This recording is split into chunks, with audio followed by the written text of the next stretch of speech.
Baik, Assalamualaikum warahmatullahi wabarakatuh. Perkenalkan, nama saya Sufyan Hadi. Saya dari kelas PPKN 1C. Pada kesempatan kali ini saya akan membawakan materi tentang ciri-ciri berpikir filsafat.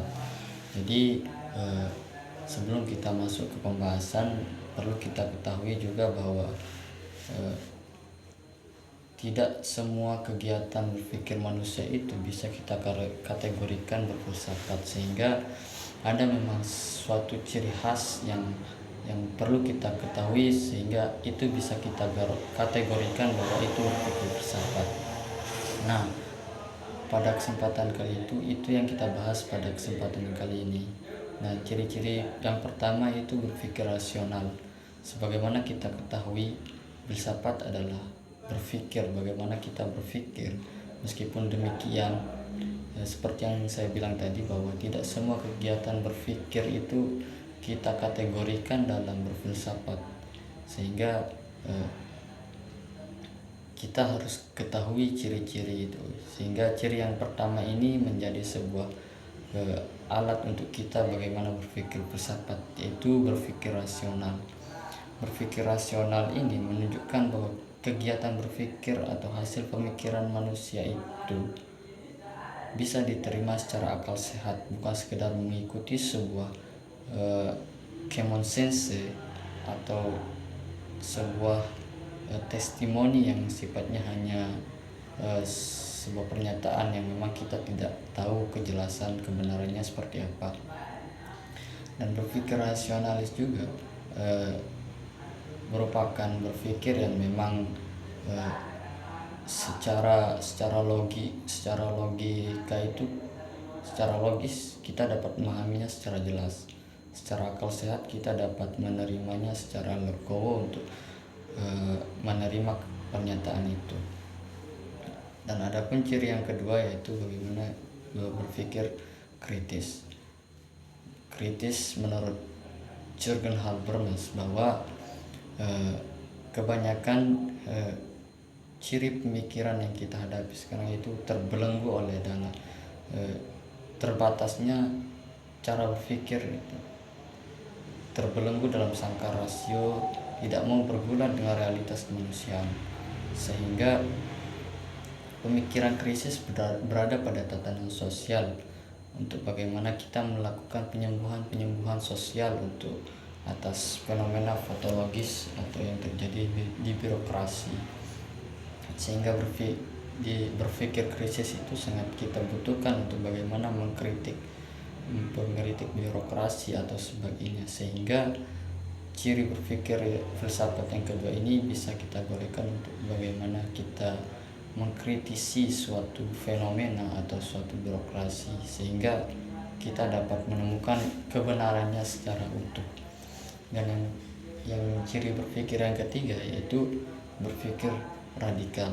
Radikal di sini bukan berarti ekstrem, tetapi radikal menurut filsafat berasal dari kata radix yang artinya akar.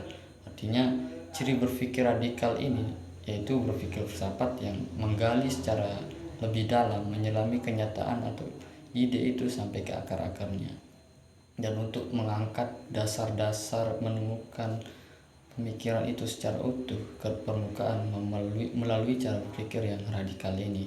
Sehingga apa memang yang menjadi sesuatu pernyataan yang belum tentu kejelasan dan kebenarannya itu bisa kita gali secara mendalam, kita selami untuk bagaimana kita mengangkat ke permukaan kebenarannya, dan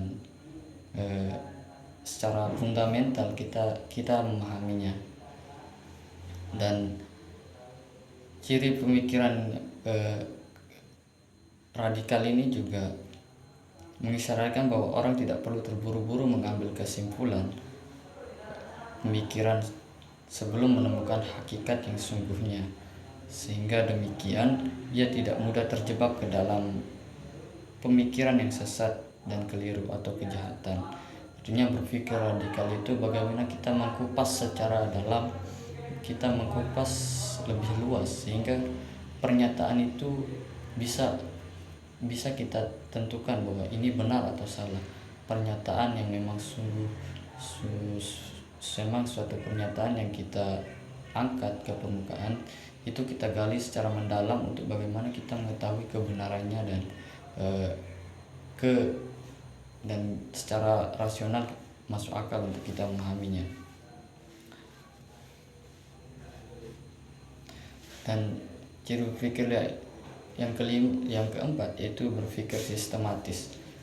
Artinya ciri berpikir filsafat itu yaitu berpikir secara logis, terstruktur dan teratur berdasarkan hukum berpikir yang benar. Pemikiran filsafat tidak hanya melepaskan atau menjajarkan ide-ide penalaran dan kreativitas budi serta serampangan. Justru pemikiran filsafat selalu berusaha mengklarifikasi atau menggolong-golongkan, mensintesa, mengkompilasi atau mengakumulasikan serta menunjukkan makna terdalam dalam pikiran dan menyusunnya dengan kata pengertian atau keputusan. Dan ciri pemikiran filsafat yang selanjutnya itu berpikir secara komprehensif dan holistik. Artinya filsafat selalu bersifat menyeluruh dan utuh baginya. Keseluruhan adalah jelas dan lebih bermakna kepada bagian-bagian holistik. Artinya berpikir secara utuh dan tidak terlepas dari kapsul egoisme kebenaran. Artinya berpikir secara komprehensif itu kita tidak terlepas dalam kapsul kebenaran, sehingga scholar sempit cara berpikir filsafat yang demikian perlu dikembangkan untuk mengingatkan hakikat pemikiran itu.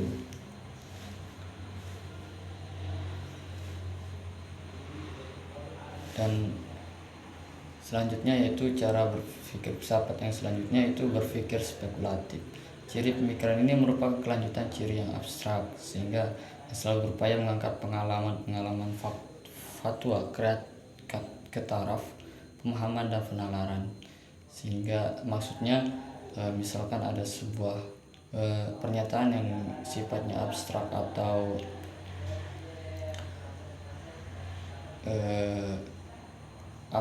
sehingga kita dapat mengangkatnya ke permukaan untuk bagaimana kita melakukan penalaran, untuk bagaimana kita dapat menyimpulkan suatu pernyataan yang rasional dan bisa diterima secara akal sehat,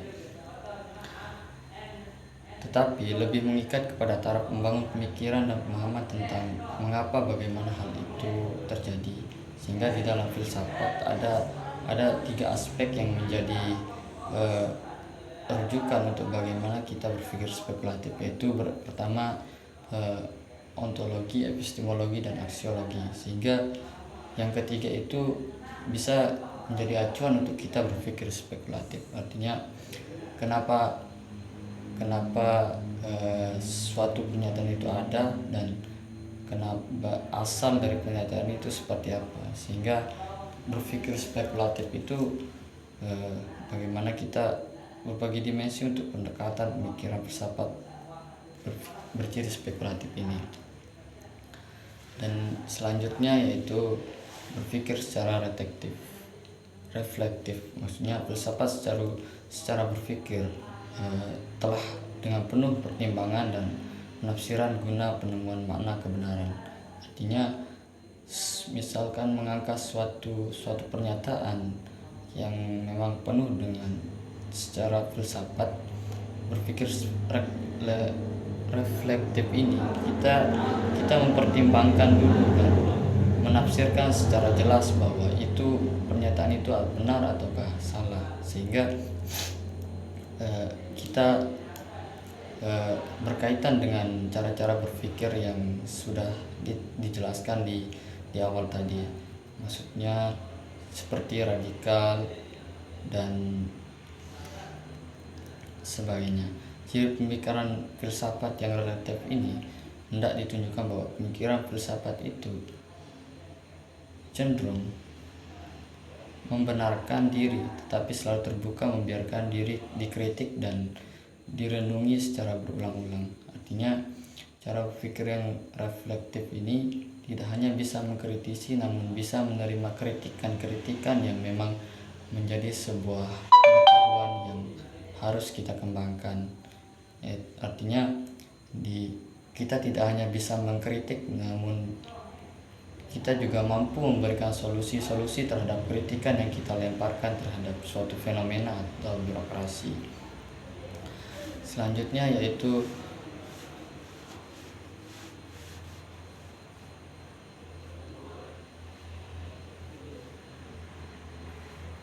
berpikir secara kontekstual. Ciri pemikiran ini hendak menunjukkan bahwa pemikiran bukan sekedar sebuah ide tetapi sebuah realitas eksistensi.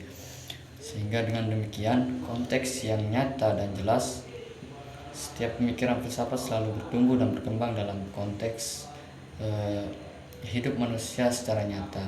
Artinya ciri-ciri berpikir kontekstual itu artinya apa yang memang menjadi realita itu yang menjadi pernyataan yang sesungguhnya, sehingga tidak ada sesuatu yang abstrak untuk kita pikirkan.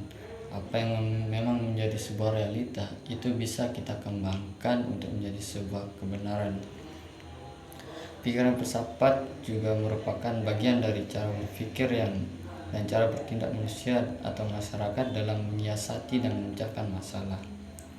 Berpikir kontekstual juga bagaimana kita berpikir struktural atau bagaimana kita cara berpikir kita itu teratur untuk bagaimana misalkan memecahkan suatu masalah, tidak amburadul dan tidak mendahulukan mana yang memang menjadi belakang.